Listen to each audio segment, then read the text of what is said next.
He's opening the sails for the first time in like 2.5 years. I don't even want to go out there. I don't even want to talk to him about sewing that fucking bag. He wants to take it off and like re-sew it and stitch it and stuff. And I'm like, with what time? How does it look? You haven't started. Oh, ladybug. Alright, going to lift the sail now. Fuck. I'm really nervous about this. Come on. And as the wind will pick up, you need to grab it and move it to this side if the wind is picking on this side. And it's loose.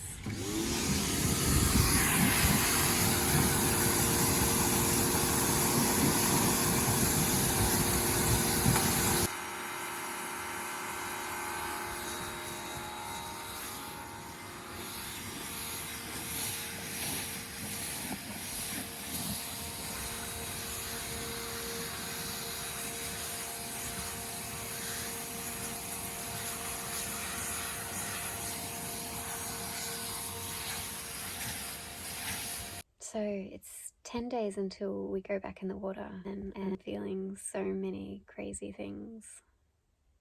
My anxiety is like through the roof. I feel like I'm more nervous now than when we first bought the boat 3 years ago, because, you know, we've made all these decisions about lots of important things that we have no idea about, like engines and trees and that, whatever, and I'm just scared, I guess, that one or more of these decisions may not turn out to be the best way. And I feel like we did research at the time and kind of went with our gut instincts a lot, and I hope that that's enough.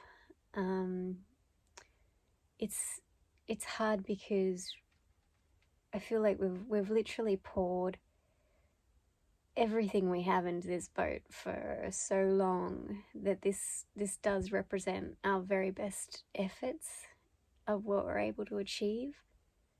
We've spent a lot of money, a lot of time, a fuckload of effort, you know, sweat, blood and tears, you name it, it's gone in here. And I just really hope that that's enough when we get out there. I know that there's things going to break and we're going to need to, you know, update things and what as we go along. But I just hope that we get a little bit of downtime that we haven't had for so long. When I had the jewelry studio, I was working 17-hour days, and I thought that I would be getting a break by now, and it's just been kind of relentless. Captain Alex is in the shower at the moment, and I love him so much. Like, he's just crazy competent in everything.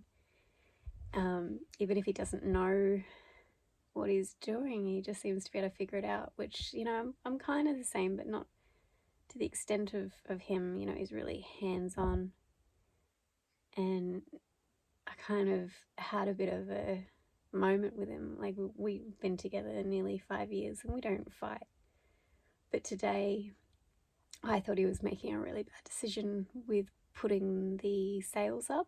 Like, I was panic attack, like full on, like, can't be here, I don't want to be involved in this. Like, you're doing something that I think is literally crazy. But I stayed around because, you know, what if he needs a hand, you know, letting a rope go or pulling this or whatever. So I'm there and I'm panicking, and, you know, he just didn't seem to understand where I was at with that. And that's kind of been one of the first times there. And usually I really support his ideas, but I didn't on that one. And another thing that's really hard having someone who is so brilliant and unstoppable is that sometimes when you feel like you've just given everything and there's nothing left whatsoever in the tank, and they're still going, like, it's like you just want them to stop with you, but they're not. And I think that's something that I really, really love about him, is that he's does his powerhouse of awesomeness.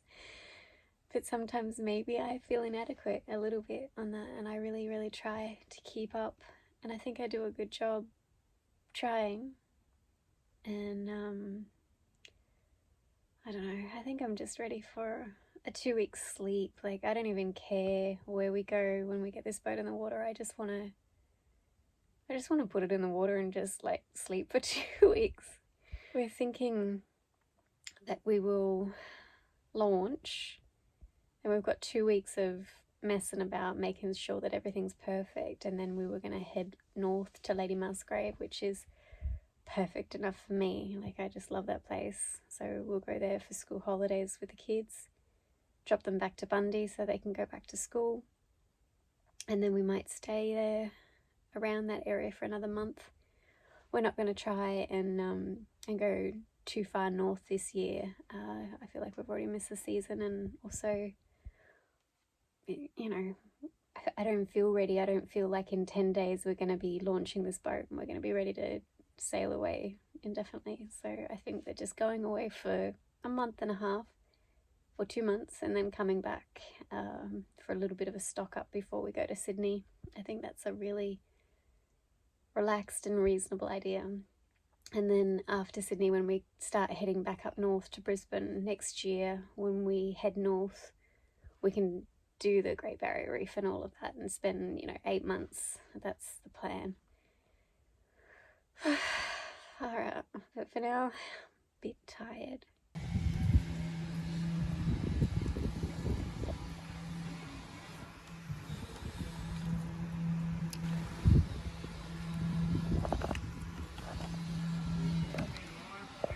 Okay, go for it. Copper coat. Copper coat. Be careful, it's heavy. Okay. Okay, so here's the copper coat. We're applying it on our hull now.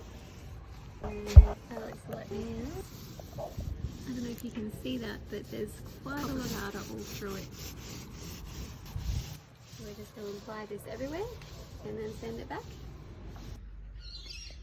What's your first thoughts on copper coat? Nice, yeah. Nice. Heavy, thick. Fills up a lot of holes. It wasn't really. It wasn't any holes, but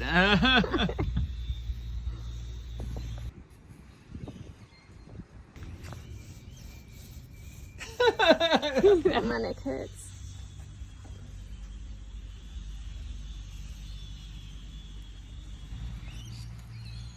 All systems go on the Sailing Goldsmiths. We are preparing to lower the boat. We can repaint where the stands are. Trying to sell the car, clean up this disaster zone. hello. Alex working like maniacs. Let me show you our copper coating. It's blue, but kind of shiny. And we need it to be as much shiny as possible, so we're trying to chase more in here. So far looking alright. We're pretty happy with how it went on. Didn't seem to have any problems.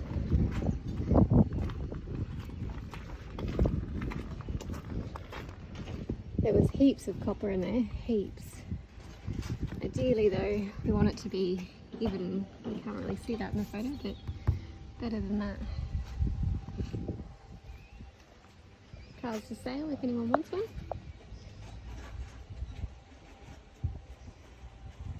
Yep, getting ready.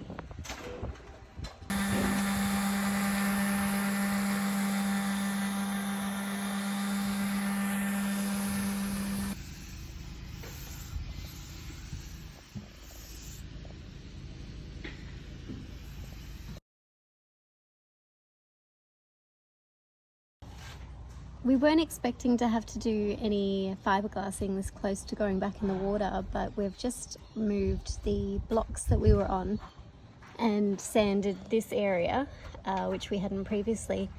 And there's really dodgy looking fiberglass here. So what we think happened along the line of this boat's life is that she had some re-fiberglassing done on the hull. Whoever did the work must have... Alex has bumped his head again. Whoever did the work must have done all the fiberglassing, left the blocks here, and then basically just put it back in the water and just painted over it. Noisy neighbours. Anyway, so this section here, just where the blocks were sitting, weren't repaired like the rest of the hull. So we're going to do things properly, even though we don't have time, because there's literally, how many days? Like, no time, 7 days before we're supposed to be back in the water now. But let's go.